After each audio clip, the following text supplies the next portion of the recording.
Good morning, everybody. Thank you for joining us for the second week of our continued VMware Changes conversation. If you were with us last week, we spoke with Kobe and discussed at a greater depth what the industry changes looked like, how customers were reviewing and assessing workloads and workflows to migrate those to cloud providers, to alternative platforms, to SaaS services. This week, we have actually pulled 6 providers that are part of the new VMware program to kind of have some deeper conversations around what they can offer, what they're seeing in the industry. So we have some questions related to the VMware changes that directly are easily answered by these providers.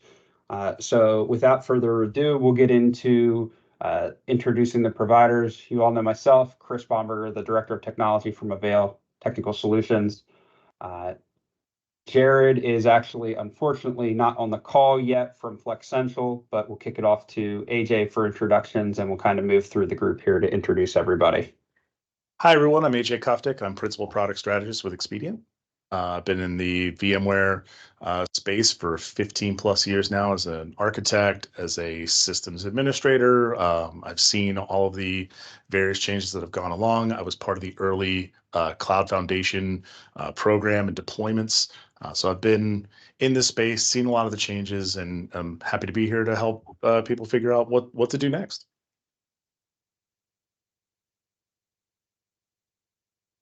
Musa, if you would like to introduce yourself. Yeah, good morning. Good morning, everybody. Thank you, Chris. Musa Mataria. I'm with 1111 Systems. 1111 Systems is a relatively new organization with probably the longest pedigree you've ever seen in a startup. So we're an organization brought together through 7 acquisitions. And really our focus is along the lines of being able to keep organizations and their employees productive. We are a VMware-based IaaS and DRaaS provider, which means that we are as in bed with VMware as everybody else on this call, including all of you. So we're feeling the same pains and going through many of the same processes that all of you are contemplating. Perfect. Dimitri? Yeah. Good morning, everybody. My name is Dimitri DeVos. I'm the Vice President of Solutions Architecture at TierPoint. TierPoint is one of the largest privately held data center, co-location, cloud, and managed services provider. We have over 40 data centers in the U.S. We also do a managed hosted private cloud as well as managed public cloud services. I've been in the industry for, almost 30 years now. I was just doing the math in my head. The first 15 years I was on the other side of the desk in operations, and then moved over to sales engineering about 10, 12 years ago. I've been with TierPoint for about 7 years. Been working on all sides, both the VMware side as well as in the public cloud space. And then Robbie, if you'd like to introduce yourself. Yeah, absolutely, guys. Thank you for having me. My name is Robbie Gulri with RapidScale.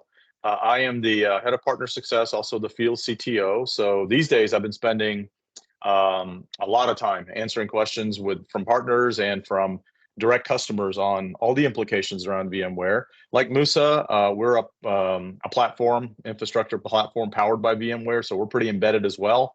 And that's the good, bad, and ugly. And so with that, we can bring a lot of perspective to the table. Well, hey, thank you guys for your introductions here. And we'll kind of get rolling with some of these questions as we wait for kind of the rest of, if anybody's left, to filter in. But we kind of polled the audience and polled some of the vendors to get some of these questions related to VMware and some of the changes. So, some of these are a continuation of topics that we discussed last week. So we'll jump right into things.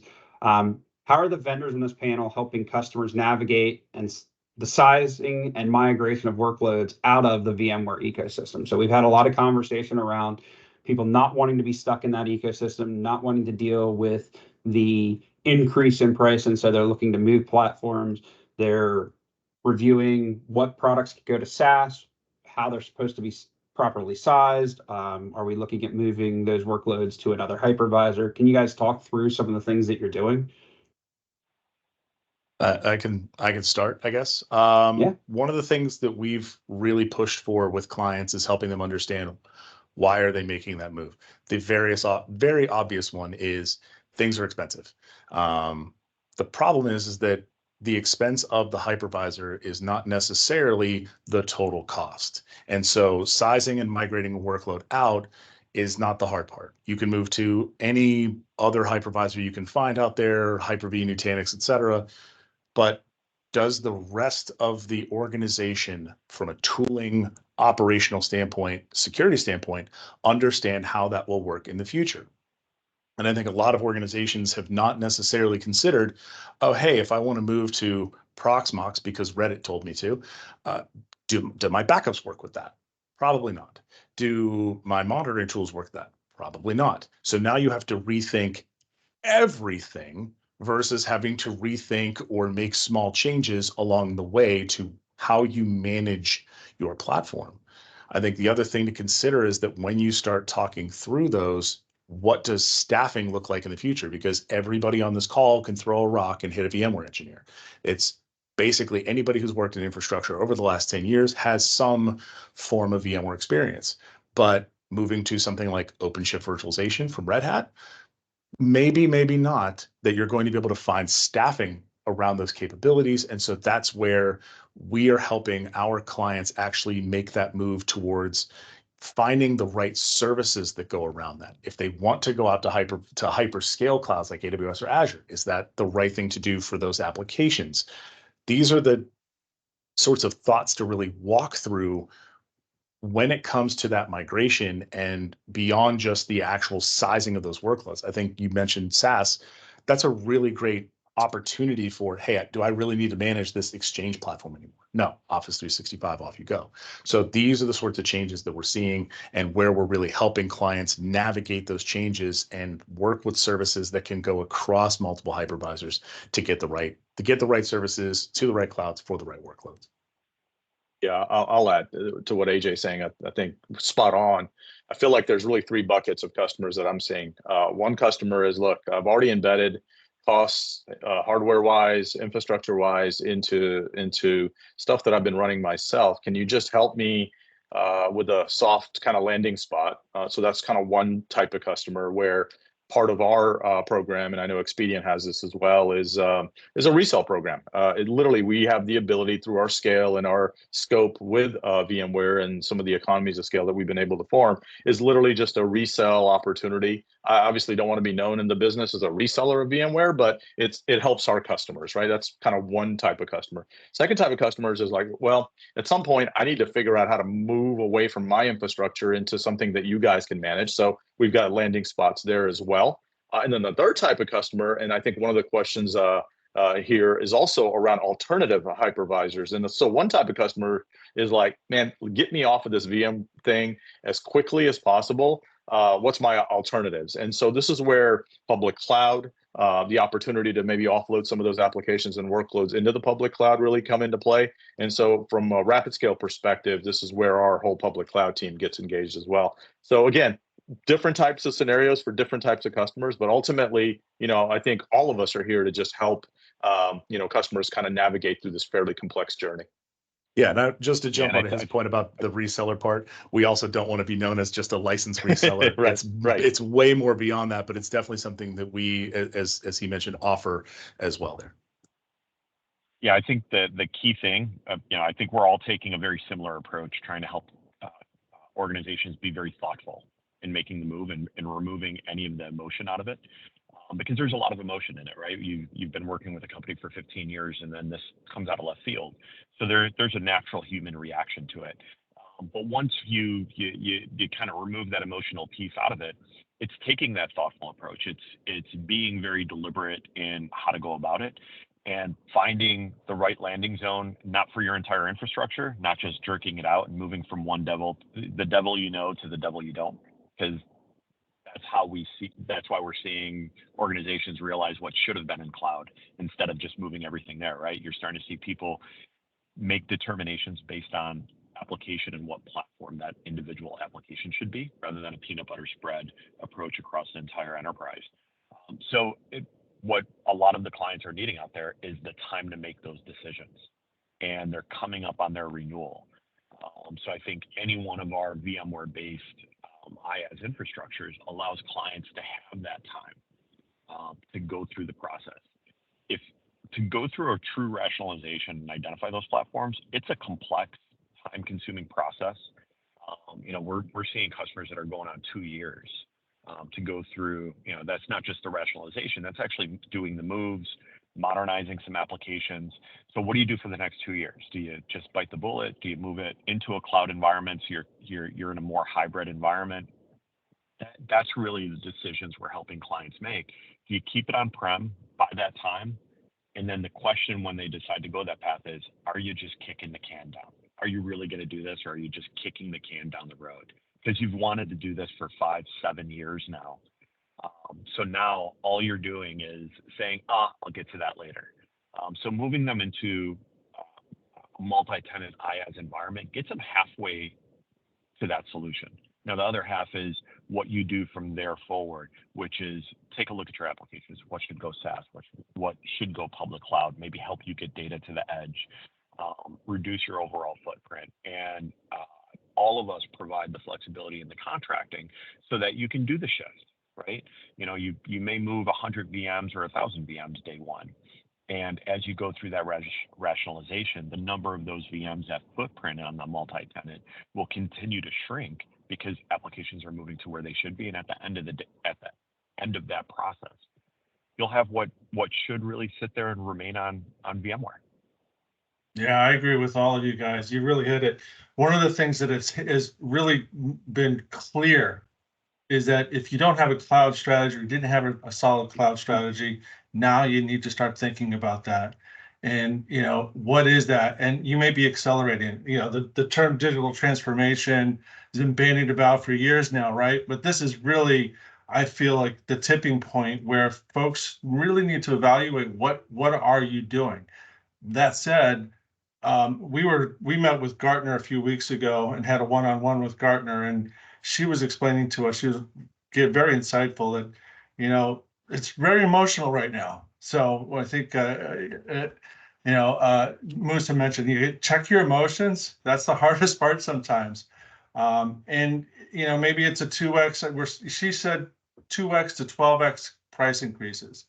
If you're on the 2x side of that scale, that's one thing. Maybe you can find ways to optimize your environment to get there, and maybe not. But if you're on the farther end of that scale, yeah, it's time to start looking at a broader vision. And one of the ways and some of the ideas that we've helped customers is, right-sizing your environment, especially if you're in a cloud provider today and doing a hosted private cloud with VMware. In the old rules, it was all VRAM based. Now it's all core based. How do you, maybe you can pull out nodes. Maybe you can, right size those nodes differently. So those are interim solutions, but really what's at play right now is what's your 1 year, 3 year, 5 year strategy, and how does it play into that? So, you guys have brought up a point about the price increase, the 2x to 12x, and, obviously has a trickle down effect on customers. I assume that's also affecting all of you at a top level as a vendor. So in terms of alternatives, that kind of leads into the next question. What alternative hypervisors, such as and this is just a short list, but AHV, Citrix Zen, KVM, we heard Proxmox, Hyper-V or Azure Stack, depending on, what you're referring to. It's all about the same thing. Are they being evaluated by your industry as possible options for VMware replacement? And how do they compare in terms of cost, feature, support, scalability, those types of things? What are you guys reviewing? Are you guys looking at a path on your platforms, maybe out of VMware, as a more cost-effective solution as a trickle down for the customer? I guess I can start. This is Robbie with RapidScale. Again, I'm not here to badmouth any particular software vendor. These guys are all reputable businesses and have done some interesting things. But if you think about kind of the the market today. 82% market share is what VMware has. Hence the acquisition, and hence the opportunity to leverage this sort of monopolistic situation. So obviously companies over the years, last 10, 15 years, have made a choice to go down the path of VMware for whatever reason. So obviously there's alternatives. Nutanix is probably should be another thing that should be listed on here as well.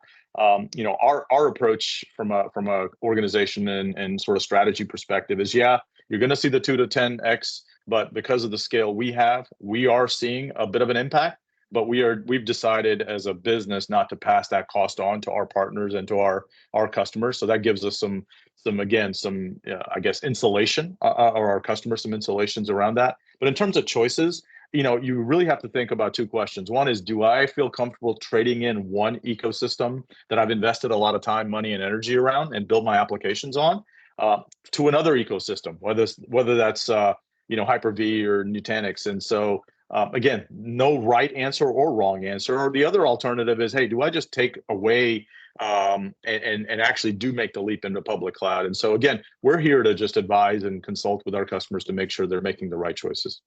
Yeah, I agree with that 100%. One of the things that we're seeing, you know, to your point, we've already been doing a Nutanix AHV solution for many years. We have our VMware hosted private cloud as well as our multi-tenant cloud, and we also do, you know, manage AWS and manage Azure. We recently just actually launched, just last week, in fact, at Dell Tech World, Azure Stack, a managed hosted private cloud with Azure Stack. But at the end of the day, you take a look at this. I think it was AJ was saying, you know, what all the different tool sets are you ready to retool, re-engineer? One of the poignant points that the Gartner mentioned is that most of us have invested our entire careers in VMware. And that's a big shift. That's something we have to recognize. And then when you look at if it's all about price, that's one thing. AHV, Nutanix with the premium bundles, it's actually, you'd be surprised. It's not that different in pricing. So you want to take a look, again, going back to that strategy, what's the right place for the workload as you move forward? And it likely will be a hybrid or multi-cloud solution, if you will. Yeah, I think one of the things that we've done at Expedient is, as part of all the VMware changes, one of the big things that we have done is also shown the capability to make changes to our platforms to alleviate that cost and provide options. So from our standpoint, we looked around. We had also offered, and like, funny enough, Nutanix had been the base storage for a lot of our platforms over the last 3 years, because it was really good at being an individualized array, right? You could do a private cloud and all the storage is baked in. That's where HCI really shined. But one of the things we saw was a lot of clients were starting to come to us and saying, hey, we need DR, but we're AHV on-prem. Can you help us there? And the answer was yes. And so we started doing AHV DR. We have private cloud with AHV, and we're doing AHV on our edge platform as well.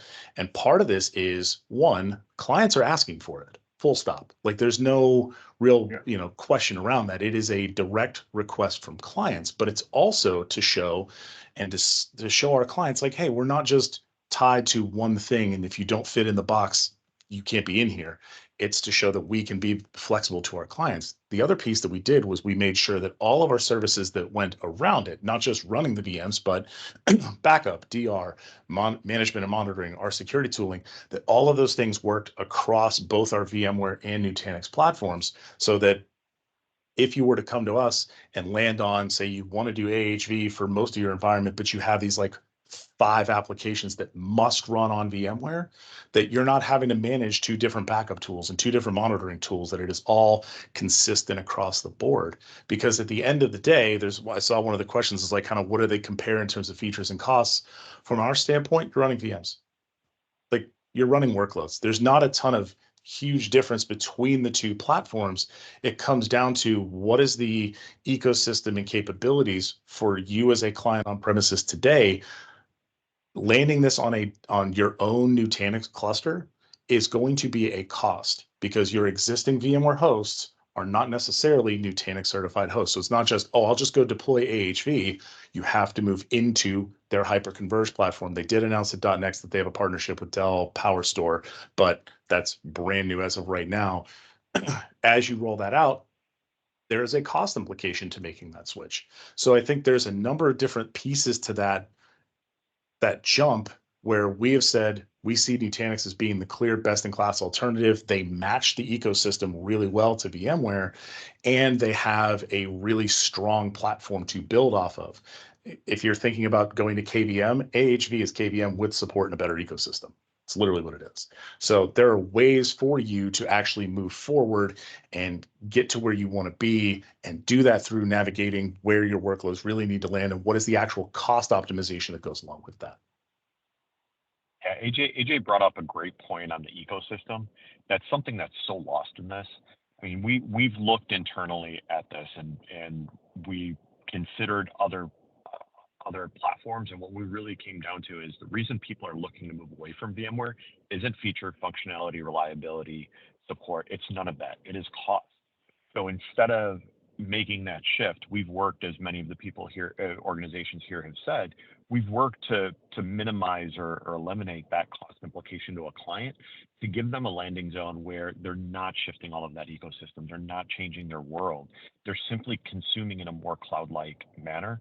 And you know, when clients are asking, you know, what platform, what world does it work on? First of all, I think it was Robbie that said 82% of the world, the virtualized world, is running on VMware, right? So it simplifies that migration. It simplifies if you're using it for DR, because the conversion back to whatever you're using is a complex. Replicating back and failing back from a DR is complex in and of itself, even if you're using the same hypervisor on the two. Now add the conversion of that image. It makes it more complex, delays your failback time. So I think there's a lot of decisions that go into it. If the decision is cost, the 5 organizations represented here have done a great job of minimizing that cost implication to clients. If it's about the ecosystem, there's no beating VMware. You've already made the investments there. You know, when you take the emotion out and you really look at it, it's about cost, servicing the business, being hosted and supported in the model that makes sense for the organization, your business needs. And I think any one of us is really focused on that piece and can help simplify that knee-jerk reaction. I think one of the other pieces here is that the option that none of us are really talking about is you could just keep going with VMware. Yeah, right. There's nothing wrong with doing that, right? You can absolutely just say, you know what, this is fine. Yes, it's an increase in cost, but this is what my business runs on, and the cost of migration and shifting is a lot. So I'm just going to keep going. That is a completely valid decision. I just want to make sure that that's all clear here. I think it's a lot of times everybody wants the knee-jerk reaction. What's cool? What's new? What else is out there? And not really considering that inertia is incredibly powerful, and that the ability to, the time that you would have to spend, and this is where all of us as service providers can help, but the time that is going to be spent just doing the move, determining what you need to move in the time frame that you have between now and the end of your agreement. If you have 6 months, there's ways that we can help. If you have 2 years, you are not out of the woods. You need to actually sit down and think about this, because you have the luxury of time, but you can actually go make proper financial decisions. You don't have to make the knee-jerk reaction. You can consider what you're doing and make the right decision. So I just want to make sure that's clear, that like you could just keep going with VMware and nobody's really going to go, oh, what are you doing here? There's a way to keep doing that. That's right on, AJ. I agree with you. You know, and if you do stay, one of the things you can look at is, you know, now that the price increase justification for Broadcom is we're now bundling these into 4 basic options. So you're getting a number of features and functionality that you may not have had in the past, that you may have overlapping technologies. Now, you may not want to wholesale lift and shift some of the, you know, like your firewall to an NSX firewall solution, with VMware, but it's something to consider. And you might find some economies of scale with VMware now and be able to eliminate some of these other technologies. But if you're looking to do a full-on lift and shift, especially if you're in a 3-tier deployment with external storage solutions and you want to move to a hyper-converged, that's a whole new hardware investment you have to consider. It's not an easy shift for sure. But and in many cases, it's a spend shift, right? You're just moving from the support cost of VMware. You're reinvesting that into the hardware cost, which, by the way, you're still going to have to re-up on that every 3 to 5 years, depending on what your depreciation is. Right. So this is the point earlier that was made about the devil you know versus the devil you don't. It's we really need to look at this as a total cost of ownership if your decision is financially driven. It's so key to look at that. And Dimitri, that really does roll right into another question. Will Broadcom force bundling of VMware products, requiring us to purchase products we don't need? Yes. Yeah. Yeah. I mean, short answer is yes. That's exactly what they did. They went from 9,000 SKUs to 150 SKUs, which is effectively 4 bundles. It's VMware, was it vSphere Essentials, there's vSphere Standard, vSphere Foundation, and Cloud Foundation. That's it. That's the 4 things that anybody from VMware is going to offer you. The other piece there is that only one of them actually has 24/7 support. So these are the other things to consider as part of that. Is you can continue forward, but if you want 24/7 support, you have to buy VCF. So then you're back to the original point around, hey, you're getting all of these additional pieces. That cost difference is not just they took the VMware cost dial and turned it up. It was, no, you're getting vSphere plus other things. But only 75% of clients only ever bought vSphere. So all of these clients that are saying, hey, the prices are going up, they are all vSphere only clients. If you have 2 products, this is something Broadcom mentioned and everybody just went, haha, no, really. And then I went back and did the math. If you had 2, a vSAN and vSphere, or vSphere and NSX, or any combination of 2 of them, VCF is actually cheaper now. That's a real thing. But only 25% of VMware's clients actually had it. So only that 25% is seeing that difference.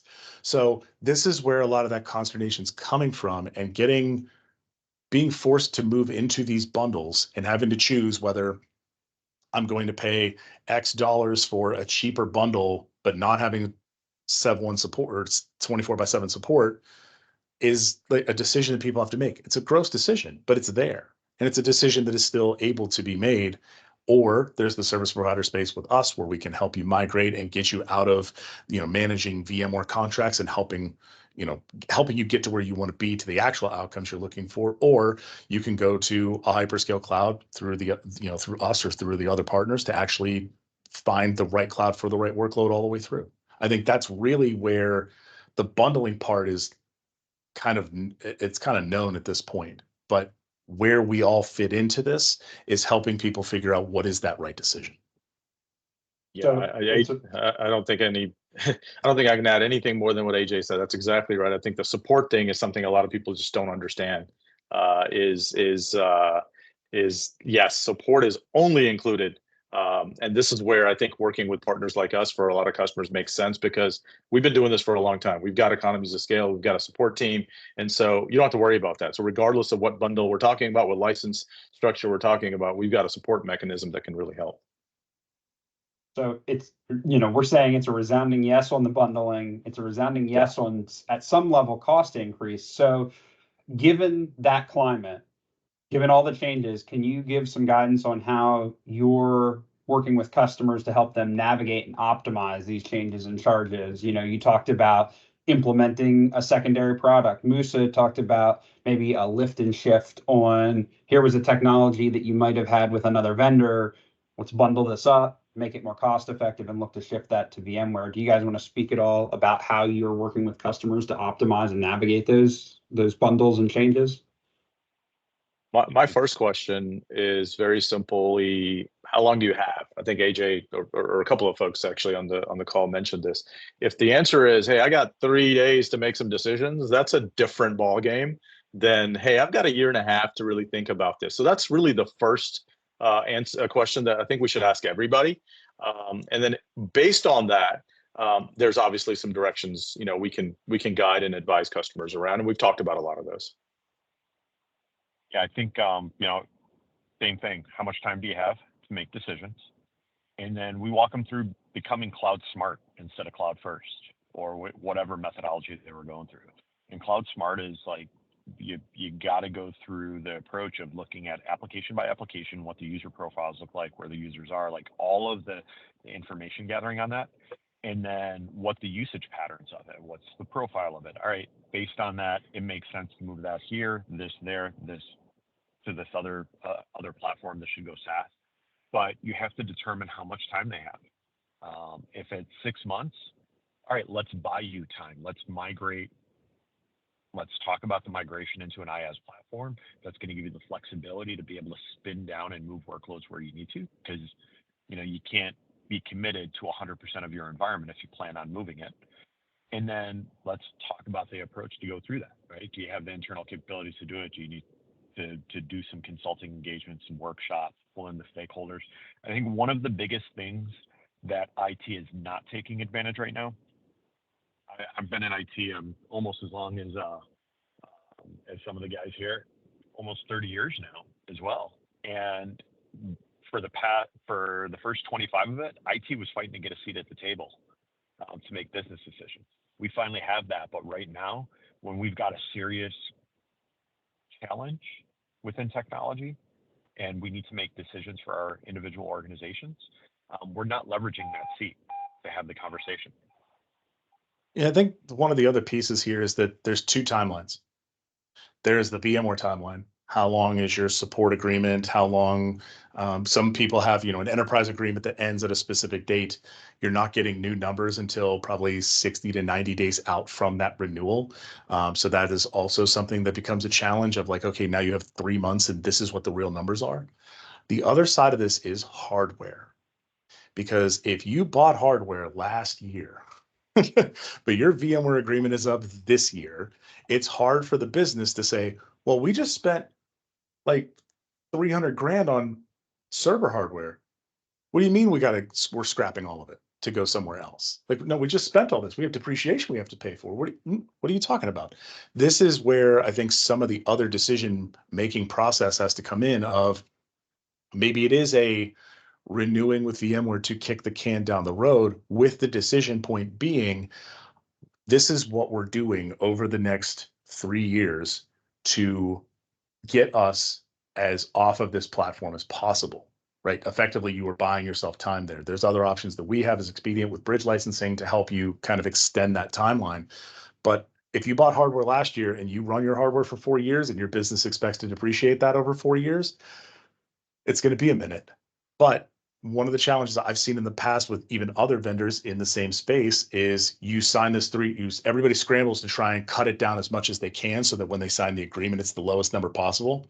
And then everybody forgets about it for the next 2.5 years until the agreement is up again. And then everybody just tries to scramble to cut the thing down. And they forget to actually go through and say, okay, we're not signing another one 3 years from now. We need to work over the next 2.5 years to get as off of this platform as possible, whether that's to a service provider, to another hypervisor, et cetera. That is potentially an option that's on the table to help figure out where to go, because that the business doesn't care about this technology versus that technology versus this versus that. They care about, you bought this hardware, you bought this licensing, and this is what runs the software that runs our business. So how are we making the best financial decisions all the way through so that we are not impacting the business financially in a material way because vendor X or vendor Y changed their pricing? So I think that's something else to consider and walk through as part of this discussion is really, where does everything sit? It's not just a VMware conversation, it's an overall strategy thing. And I think, Dimitri, you mentioned earlier, if you don't have a cloud strategy yet, you're going to have one now. It's what is your actual strategy going forward for your workloads, where they live, what you run them on, and who helps you run them, is where I think a lot of organizations are really starting to take stock now, because previously it always was cheaper to do it ourselves. Now it's not. So there are ways for that to be helped all the way through. Yeah, I agree with you, Moose. So you're spot on with, where are you in your term? and understanding what kind of runway do you have there. And then also the next variable is where are you with your hardware life cycle, and how does that affect it? And how does that affect your overall strategy, your cloud first, cloud right strategy? One of the things that I've also been offering to customers is when you go to that renewal and you know you're going to start moving workloads, for those workloads that are going to be moved within a year or two, buy the term licensings for those specific workloads only for that term versus going for a full-on 3-year renewal. So you can mix and match what you renew for those workloads and be smart about it as you go forward. And if you do it right, and that's going to also motivate you not to forget about this, and then 3 years down the line be like, oh, like AJ was saying, I'm back here where I started again. And you have that evolution going forward. One tiny little point there is that if you do go for 1 year versus 3 year, there is no 2 year, which is fun. If you go for 1 year, there is a slightly higher cost associated per core. So 3 year and 5 year pricing is the same price per core, but 1 year is a slightly higher cost, which also, I guess, Dimitri, to your point, is kind of a little kick in the butt to say, hey, I'm paying more for this. I could have signed for 3 years and saved X percentage. I don't actually know the percentages off the top of my head, but I could have saved X percentage. And I didn't because I didn't want to have to buy year 2, year 3. So this is another kind of kick in the pants to keep things moving and keep the business involved and understanding like, hey, we're doing this because we're buying some time to get off of this. Our bridge licensing that we offer is from that discounted standpoint and is month to month for us to help you migrate into our platforms because we want to relieve that pressure. So that's where I see our bridge licensing coming in to help. But for a longer term thing of like, we bought hardware last year, we got 4 years of depreciation, that's a 3-year cycle. So that's something to really work through with the business and maybe say, hey, Mr. and Mrs. CFO, we might have to eat some depreciation here on hardware we're not using to save us money in the longer term. That's also just an overall TCO analysis too. So that's something to kind of keep in mind when you're talking with your business around what to actually do there. I think we've talked about, it's probably shame on us all providers. All these questions are really focused around the virtualization side of the business, which rightly so. There's a lot of people that are impacted. However, there's a lot of noise around Horizon DAS as well. And some folks may not be aware that the end user computing, the EUC division of VMware, was sold off into a private equity firm called KKR, one of the largest private equity firms there. So there's a lot of price pressures on the VDI, on the DAS side as well. And again, I'll just mention it. I'm sure the other folks here will probably have their own stance on it. We've kind of anticipated this over the last year and a half. And so we've been equipping our customers to go down the path of Citrix if VDI is still relevant in their business, which in often healthcare organizations it is, or on Azure Virtual Desktop. So that's the other consideration here, is to make sure that, our customers are being taken care of, and even the ones that are not as impacted get the appropriate support. Yeah, the end user computing piece is something that is kind of getting swept under right now because it was up in the air while Broadcom stuff was up in the air, and there was a lot of hand waving. But I think there's a lot of, now that those things are settling down, that shift for the Horizon piece is interesting because they are now outside of VMware's environment. They are now outside of VMware ownership. So potentially the Horizon stack potentially could become multi-hypervisor or truly multi-cloud. And it's not just what public clouds, VMware stack can I put this on top of? It's able to run on top of native services there. So there's a lot of interesting pieces there as well. But yeah, you're definitely going to see some shifts in that Horizon licensing if you are a deep Horizon customer as well, where that is effectively an additional sort of consideration and migration, and plays into that overall, okay, what is our strategy going forward? Everything has been turned upside down. What do we want to do here? I think that's something to really think through, is that this becomes more of a shift in overall strategy and not just a shift in where do I run my VMs. So given all of that, I know we've had some other conversations around this already, but what advice do you have for customers considering alternative technologies or advancing their timeline to move to the cloud? I think the reality is, well, first of all, understand what the business direction is, right? You have to understand what are there M&As going? Are there new product lines? What tremendous growth, whatever the business direction is, I would say that's the first one, because that's going to help define the other additional 2,000 things that are going to be put on your desk, right? If there's an M&A coming up, you're not going to have the time to do this.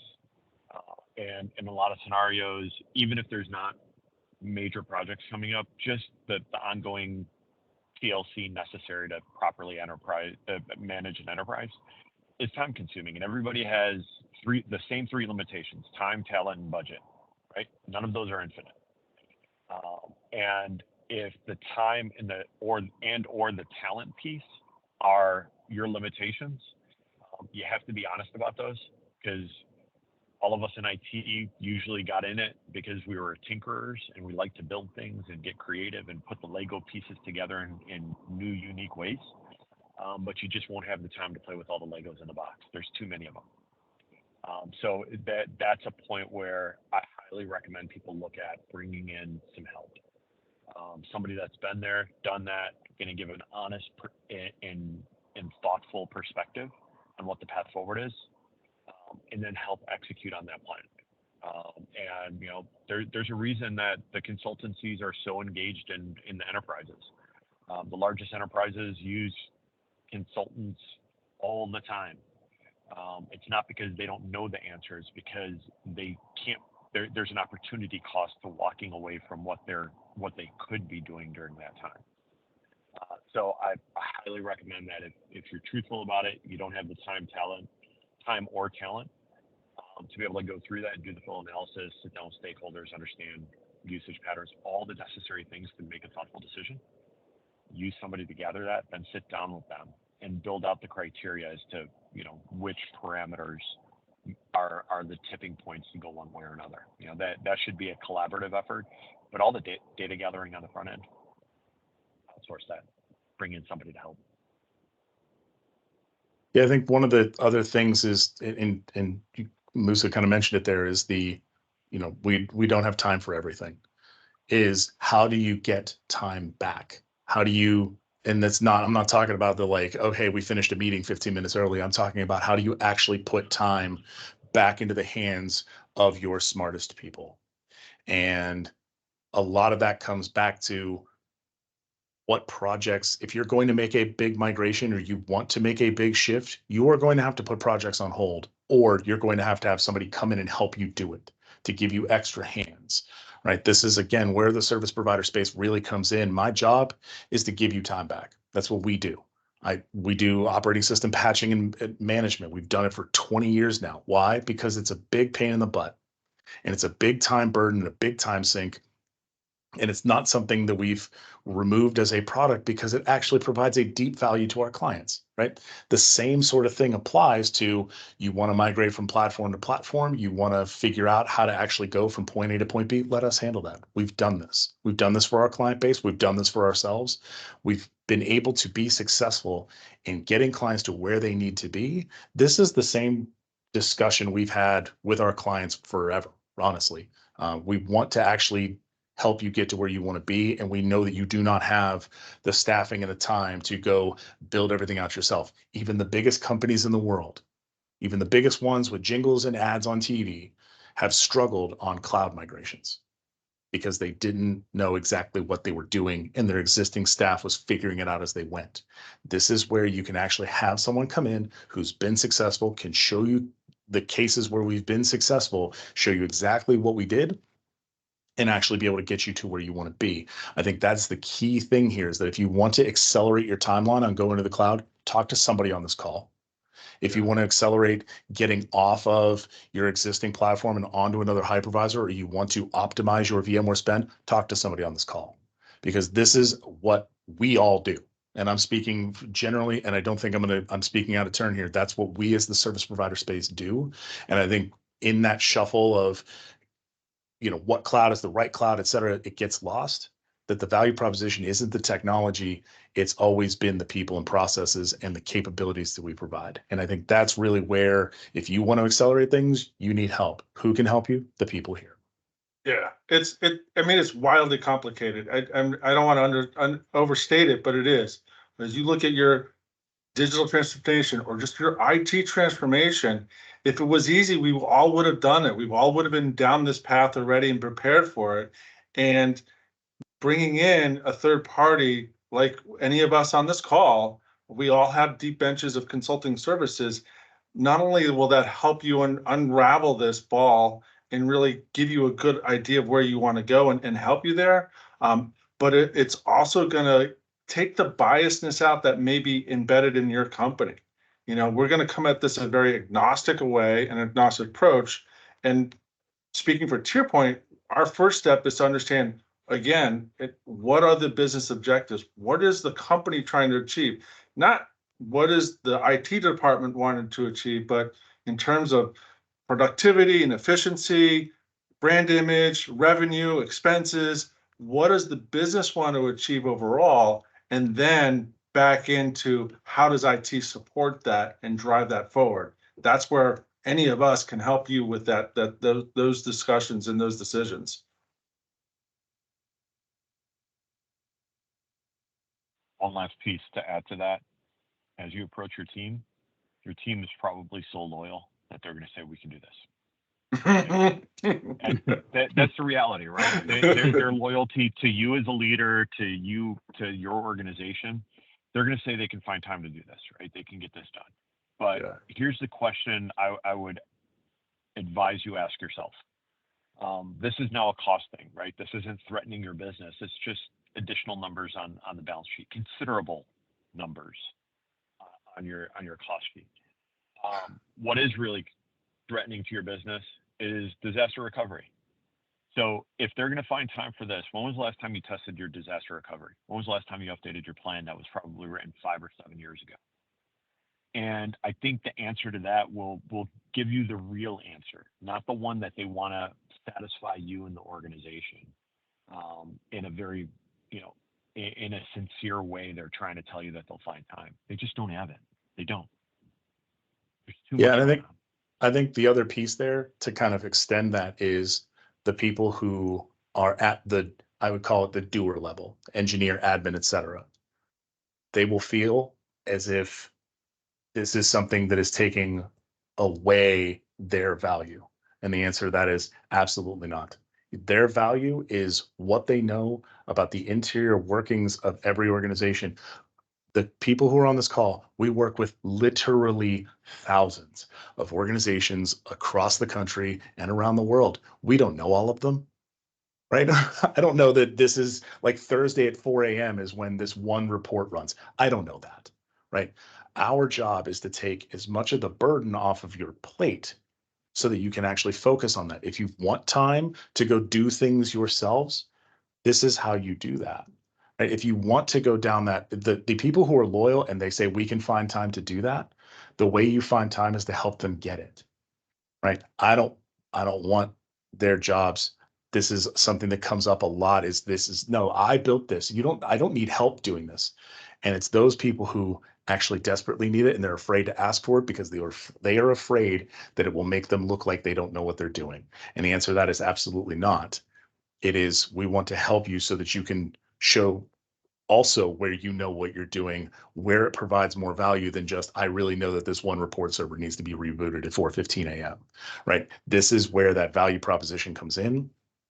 This is where we can help to actually do that acceleration and allow those people who don't have time to find that time and not have to pretend that they'll make it up and work 70 hours to try and get things through so they can feel like, oh, I did it. You can ask for help. It's okay. And that's something I try to help impart to everybody is that this is not something where you're the only one out there. This is where you can have help. Rome wasn't built in a day. It was certainly burned down in one. But this is where a lot of people should ask for help and aren't. And this is where we can actually help come in and kind of ease things along. So want to touch on one more question here, probably as we close. You know, on-site hardware, on-site VMware licensing, bridge licensing. I know we've touched on that. As a group, can you guys talk about what you're doing with some of those licensing models for on-premise, providing on-premise hardware in addition to cloud and those bridge licenses, just so that people have an understanding of some of the other more, I would say, creative options that are out there in terms of how they can manage the licensing of their infrastructure with VMware.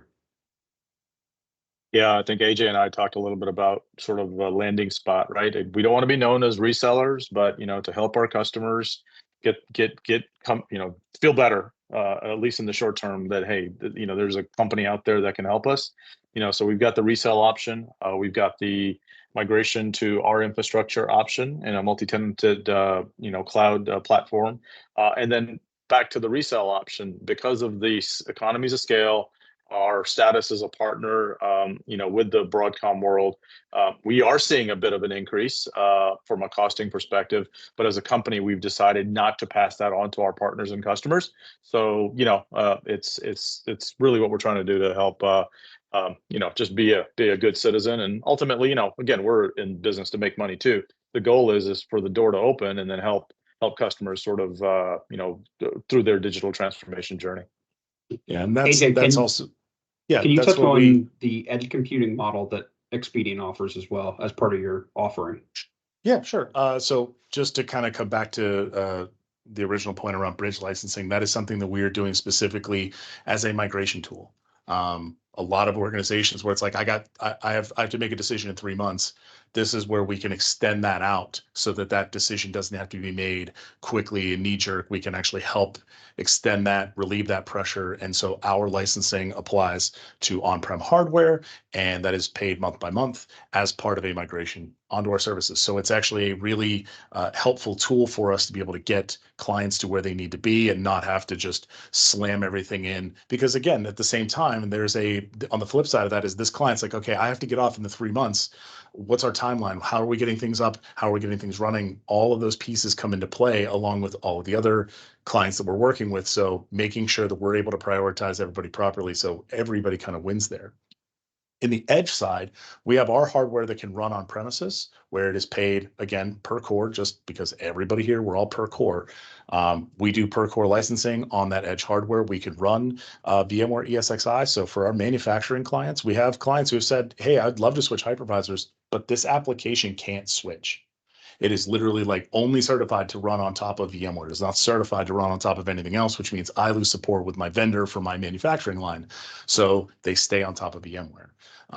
We can also run AHV to lower that cost because from our licensing, we can do Nutanix at a much cheaper cost than VMware. And so we can run either hypervisor on our platform, but it's the same hardware platform. It runs on site, managed centrally by us. We patch and maintain all the hardware on site so that we can help clients who I can't leave my 4 walls for various business critical reason. We can help the hardware there, but then blend that with our services on our data center side for applications that can move, or our backup services, or DR, all of those pieces there. So there's a number of different ways that we can do that I think makes us a little bit more unique in that space in terms of being able to kind of leave our 4 walls and go out to where our clients really need their workloads to be. Yeah, leaving the 4 walls of your managed service provider is a difficult lift for most providers. Expedient has done a really good job with that. With our Azure Stack launch that we've just done, we're now able to do that as well, helping customers putting Azure Stack on the premise and migrating workloads to that. You also talked about disaster recovery a second. I think Musa mentioned it. And that's one of the big changes with the Broadcom license we didn't talk about is with now you have to license all your DR hosts as well. Yeah, and you're looking at alternatives. What do I do with that? And then you have the Zerto licenses and the effect that the Zerto has. So there are different ways you can look at optimizing that, either moving to a third party like a public cloud as a disaster target using Azure ASR, or going down the road of using the built-in tools within VMware and those costs. So there's a lot of ways you can manage what's on-prem.